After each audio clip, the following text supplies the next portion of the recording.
Hello and happy Casual Friday. My name is Amanda and this is Amanda Widener Wellness. I'm so excited to have you here. On this channel, we talk about all things weight loss, weight management, tools like GLP1s, fitness, nutrition, and everything in between. Casual Friday is a series I have where I sit down and talk about my week in weight loss, weight management, body recomposition, and then I go over a couple of articles that may have caught my attention over the past week, and then if I have any questions that I've seen recurring, I will address those at the end of the video as well. So this one shouldn't be too long. I only have a few things to go over, but I like to check in with you when I can. So let's go ahead and jump into it. But before I do, I have a disclaimer. I'm not a doctor or a healthcare provider, and while I am a personal trainer and group fitness instructor, I'm not your personal trainer or group fitness instructor, so please speak with your doctor and wellness team before making any changes to your diet, exercise, or medication regimen. Everything on this channel is based on my opinions and experiences. So welcome to my breakfast nook. It's a very busy day, and my daughter has a cheerleading competition this weekend, so my life is currently in chaos, so this was the quietest place with decent lighting that I could find, so here we are.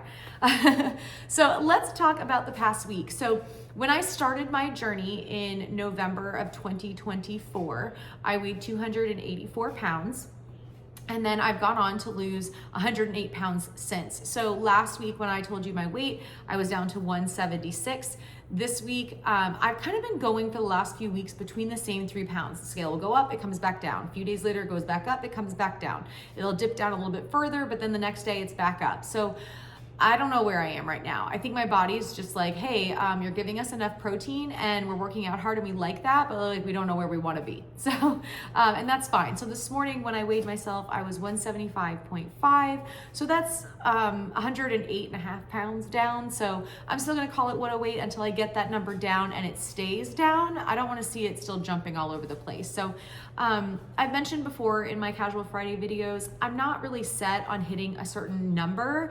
I know a lot of people really chase that BMI number, and I'm just not in pursuit of that. I've reached my healthy BMI range before in my life, and it looked so small on my frame. I'm normally a very athletic person. I have been my whole life. I've danced, I've done soccer, I like to lift weights and stuff. And so back then, I was in my 20s, the last time I was in that range, I was like 144 pounds or so. And my friends used to ask me if I was sick because I looked so thin and frail because of the muscle that I carried in my body. So I was just very tiny.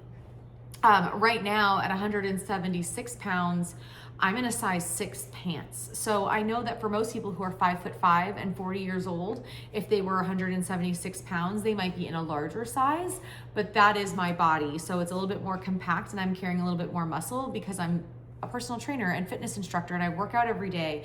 And I've been working since, I've been in the weight room since August. I've been working really hard on body recomposition since December. So I'm already 2 months into actively pursuing muscle gain. And so I think that's having something to do with the scale. So because of all that, I digress. I'm not really seeking to reach my BMI number. I'm in an overweight BMI, but my pant size, my measurements, based on the clothes I'm wearing a medium top. Today I just bought a t-shirt in a size small. I'm wearing a pair of size 6 jeans right now. That tells me that I am in a good health range for myself. I feel good. I'm able to eat when I want to. I'm able to exercise at really high intensity levels and feel good about it. I'm able to lift heavy in the gym and not feel overwhelmed. And so if I stay here, I'm happy with that, but I am still trying to eat in a calorie deficit because I wouldn't mind getting just a little bit smaller, not huge amounts. We'll see where I go. If I continue to stay leveled off, I might ease off of that and just decide to go into maintenance. And I've talked about this on Monday this week. I actually had a doctor's appointment with my Mochi healthcare provider, so the one who prescribes me my compound tirzepatide. And we talked about that because when I first met with them last year, my goal was 180 pounds. I thought that would be a good happy number for me, and I'm just below that. And so she asked me if I felt comfortable, if this is where I wanted to stay. And we talked about how my goals have changed a little bit because now that I'm in this, it feels like I can do these things, right? When I first looked down the tunnel at taking this medication and where it could lead me, it seemed impossible to be where I am right now.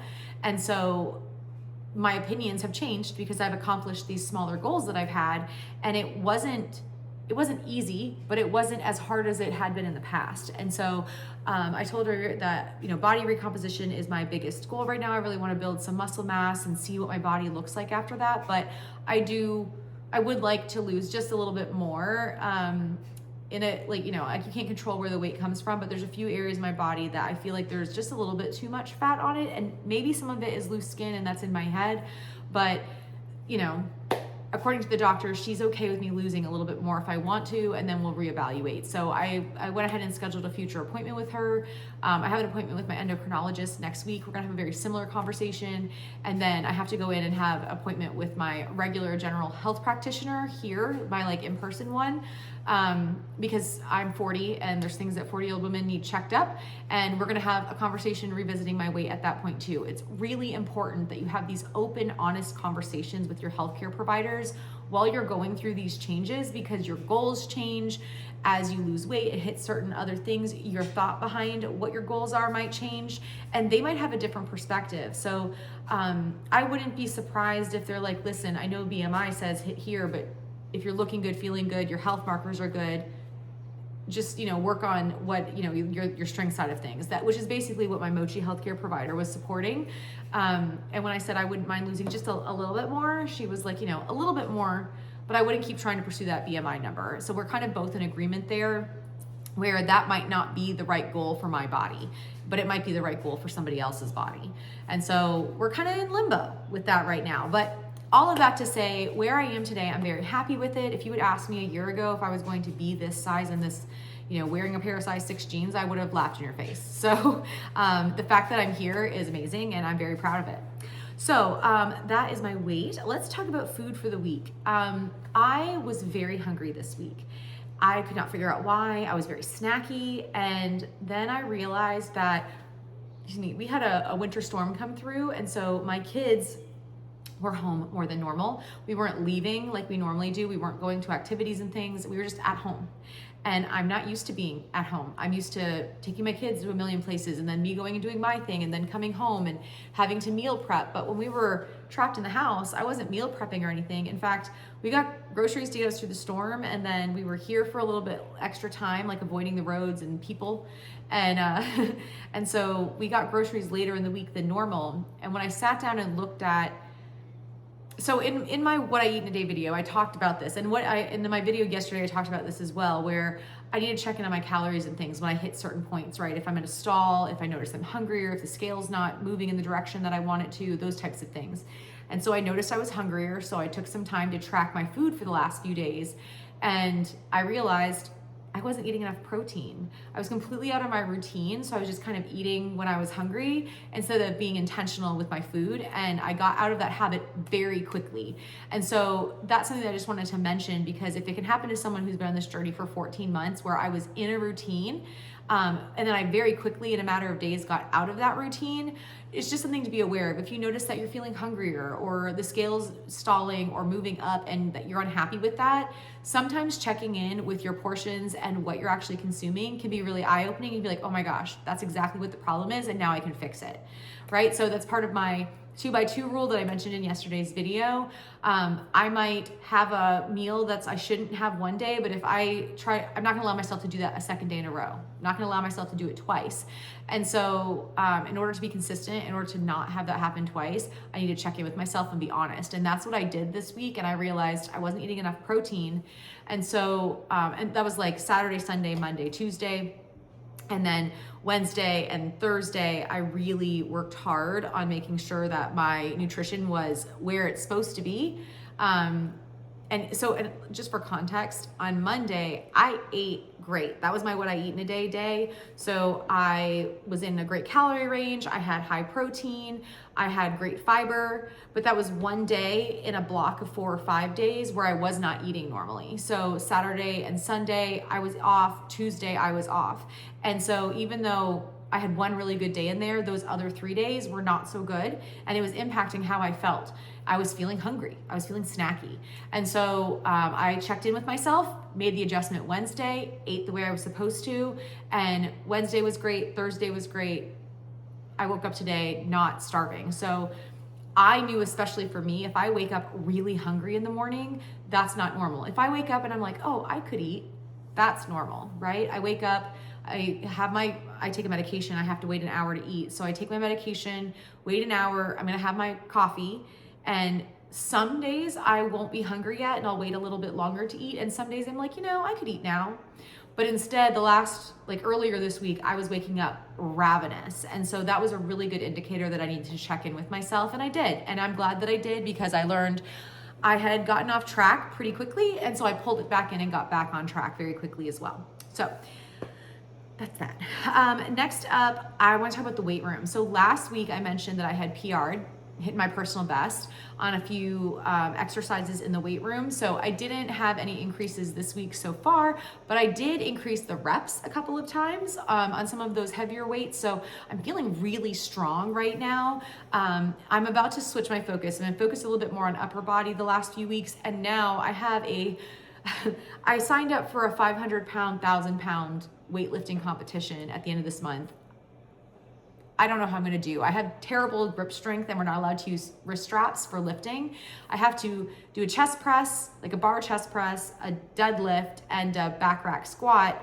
And I also have mobility issues in my knee from knee surgery. So getting parallel with weight on my back, not using the Smith machine, is very challenging for me. I'll have spotters, but it's still challenging because I kind of rely on the Smith machine for the additional balance of the weight when I come down into a back squat, and I won't have that at the competition, but I entered it for fun, not because I'm trying to win. I just wanted to see what I could do. I thought it was a fun challenge for myself, and that's coming up at the end of this month. So I'm about to transition from a more upper body focused to spending a little bit longer on my lower body days and less time on my upper body days for the next few weeks, and then I will adjust it again. So my time is pretty limited throughout the week, and I have some days where I can work out a little bit longer than others in the weight room.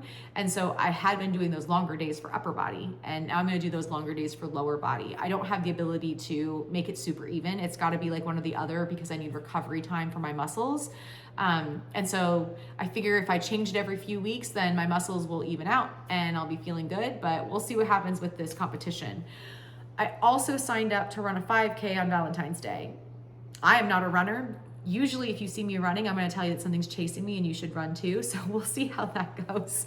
But my YMCA is hosting a run, and so I signed up for it. So we'll see what happens there. I will not be training for that. I don't enjoy running. I know many people do, but it's not for me. Dancing, I'll do all day. Walking, I'll do all day, but running is like slow torture, but I will do it for a good cause. So, all right. I came across some articles that I wanted to talk about really quickly. So the first one is on Wednesday, Eli Lilly, the makers of Mounjaro and Zepbound, showed their earnings from Q4 and their projected forecast for 2026. And so they said their forecasted 2026 sales are 80 billion with a B dollars, which the projected amount from analysts was 77 billion. So that's actually above what was originally projected for 2026. So Eli Lilly is projecting to have a very good year. That's a 25% growth year over year. So it's really interesting to hear that they're having that year, especially because Novo Nordisk is the maker of the Wegovy pill, and that's what just dropped in January, and it snatched up quite a bit of the market. But Eli Lilly's projected earnings are so high because their medication is more effective at weight loss, and orforglipron, their pill, is projected to drop later this year. So if that becomes available to patients, I think that will get their earnings where they anticipate them to be. Novo Nordisk is the inventor of Ozempic, or you know what I mean. The owners of Ozempic and Wegovy, and they actually are projecting a sales decline. So they're projecting 5 to 13% decline this year versus last year, which, considering they just dropped the Wegovy pill, is surprising, but the market is getting more competitive. These two manufacturers are currently controlling the GLP-1 market, but other companies are quickly catching up, and it's causing this, price war, if you will. And so we'll see what happens. But Novo Nordisk said the Wegovy pill sales hit 50,000 weekly prescriptions just in their first 3 weeks of this year. I'm interested interested to see how that compares to orforglipron once that drops. But it's on the horizon, so we'll see. The next article that I saw was from Hims & Hers. So Hims & Hers is a telehealth compounding pharmacy provider. So you have your services through them and then they'll ship you medication. And they are launching a form of the Wegovy pill. So this compounded pill has the same active ingredient as the Wegovy pill. So it has semaglutide in it. And it will begin for the first month at only $49. So that's exciting because it's going to make affordability and access easier for many patients who haven't had that type of access or affordability before. However, Novo Nordisk is fighting against this because they're saying there's concerns with efficacy and the safety of the medication coming from this compounder, that the medication hasn't been tested. But I feel like that's been the argument against compounding from the get-go, and compounding has been around in the United States for decades. It's not something new. It's something that many patients need. We need access to medication that is specific to us. So we'll see where this leads, but it's something to keep an eye and an ear out for. And then the last thing I wanted to talk about was an article I saw in the fitness realm. So I don't know if you're aware or familiar with these, but one of the new upcoming trends in fitness are vibration plates, which really take me back to thinking about the 1940s when women would go to these women gyms in their heels and they would stand on a vibration plate and it would just shake, or they'd have those bands around them that just went back and forth.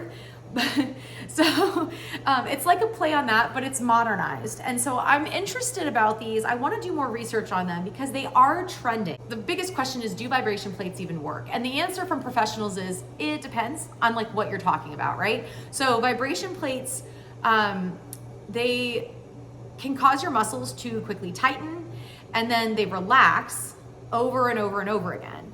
And that works while you're trying to balance on this plate, right? And doing whatever movements you're doing. So because of this, people say that it can aid in weight loss, it can burn fat, improve flexibility, enhance your blood flow, reduce muscle soreness after exercise, builds strength, and it can decrease cortisol, which is your stress hormone. However, it should not replace exercise, right? You still have to move. This is a vibration plate is the cherry on top of your workout. So it can also be harmful in some situations. So if you're looking to add a vibration plate to see if it does anything for you, speak with your healthcare provider first, because there are some contraindications as to whether you should be using one or not, especially if you've had an injury or if you're pregnant. These are things that you should avoid until that issue is resolved. So anyway, just something I wanted to bring to your attention in case you haven't heard of or seen them before, or if you've noticed them becoming more popular. I know I'm going to be keeping my eyes and ears out for more information and more studies on vibration plates, because they really do take me back to earlier times, and I'm interested to see if the modern ones have any long-term benefits or if it's just a trend that's going to kind of fizzle out. Anyway, that's all I had for you this week. I don't have any questions. The only question that I had this week that I didn't answer in the comments it was repetitive in the comments and through private messages on social media, was asking about the hoodies that I wear. So in all of my hoodies, I'm wearing a Comfrt brand hoodie. I'm a Comfrt ambassador. And so if you are interested in those Comfrt hoodies, they're such good quality. I'm not trying to sell you on these. I literally just love them. And I wanted to answer this question because I've gotten it a lot. They're really great quality. I buy the hoodies and the sweatpants, and I have washed and worn them so many times, and they always come out looking just like when I put them in. There is a sale going on right now. You can go check it out. If you want to use the link in my description below, that's my ambassador link, and it automatically saves you 15% off of your purchase. So if you're already going to buy one, save yourself some money, but please don't buy one just because I'm telling you about it now. And then the other thing that I had a question about was my Mochi code. I forgot to write it down, so I don't have it memorized, but my Mochi code is also always in the description of all of my videos. If you are looking for a telehealth provider for a compounded version of your medication for a GLP1 or for other options, there's a lot of other medications that these telehealth compounding providers offer for patients. You can go check them out. I highly recommend going to GLP Winner to do some research onto all of them. She goes in and secret shops these companies and gives her honest feedback on them. But you can check them out. If Mochi is the right match for you, then feel free to use my code. It's in the description below, and it'll save you $40 off your first month. So That's it for this week. Thank you so much for joining me. If you haven't already, please like and subscribe, and I'll catch you next week. Bye-bye.